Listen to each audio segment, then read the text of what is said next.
खंडहर बन चुकी इस कोठी का इतिहास हम सभी को जानना चाहिए। जगत सेठ कोई व्यक्ति नहीं बल्कि एक धनी व्यापारी परिवार का नाम हुआ करता था। बंगाल समेत देश के कई शहरों में इनकी विशाल कोठियां थीं। जगत सेठ के बारे में प्रसिद्ध है कि वे मुगलों से लेकर अंग्रेजों तक को पैसा देते थे, लेकिन ये परिवार कभी भी मराठों या किसी हिंदू राजा की आर्थिक सहायता नहीं करता था। उन्हें लगता था कि अंग्रेज और इस्लामी शासक ही असली राजा हैं। इस मानसिकता का क्या परिणाम हुआ, ये उन सेकुलर हिंदुओं को अवश्य जानना चाहिए जिनके सिर से मजहबी एकता और गंगा जमनी तहजीब का भूत अभी तक नहीं उतरा है।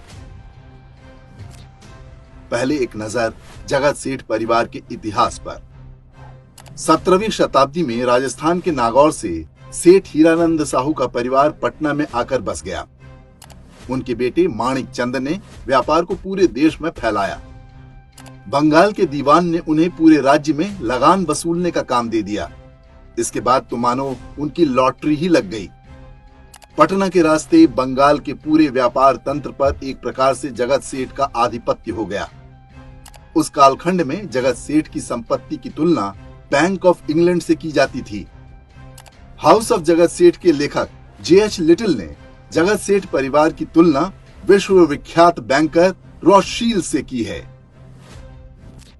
औरंगजेब के मरने के बाद जब मुगल साम्राज्य तेजी से कमजोर हो रहा था, तब जगत सेठ ने उनकी हर संभव सहायता की, जबकि इसी समय मराठे तेजी से भारत को अपने अधिकार में लेकर हिंदवी स्वराज्य की स्थापना कर रहे थे।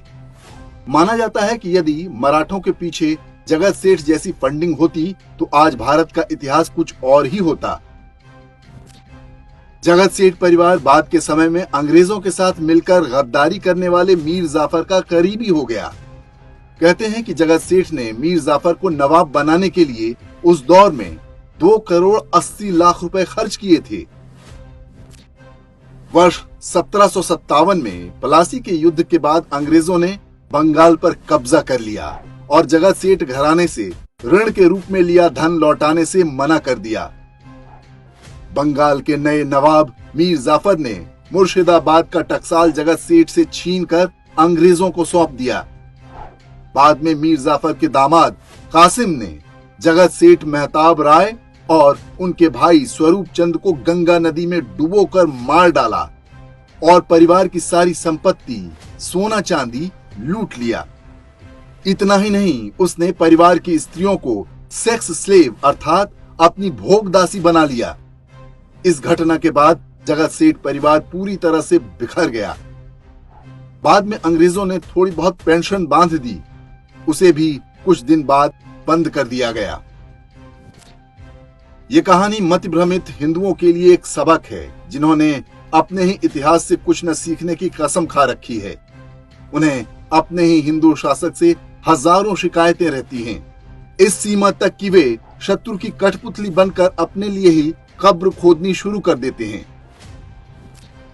जगत सेठ का परिवार नष्ट हो गया, लेकिन उसकी मानसिकता हिंदू समाज में आज भी कायम है। आज भी अलग अलग रूपों में हम वही काम कर रहे हैं। हम इतने आत्मघाती हैं कि अटल बिहारी वाजपेयी से नाराज होकर सोनिया गांधी को सत्ता सौंप देते हैं। नरेंद्र मोदी से नाराज हुए तो किसी भी ऐरे गैरे को लाने की बात करने लगते हैं। शहरों और गांवों में हमें कोई हिंदू एक्सटॉर्शनिस्ट बुरा लगता है, लेकिन मुख्तार अंसारी, आजम खान, अतीक अहमद जैसे गुंडों को खुशी खुशी हफ्ता देते हैं। इन सारे ही मजहबी अपराधियों के पीछे आपको किसी न किसी जगत सेठ का हाथ अवश्य मिल जाएगा। हम हिंदू एक्सटॉर्शनिस्ट को नहीं पालेंगे जो केवल कुछ पैसे ही लेगा। हम मुसलमान एक्सटॉर्शनिस्ट को पालेंगे जो पैसे लेगा, फिर हमारी महिलाएं और संपत्ति लेगा और अंत में हमारे गले भी काटेगा।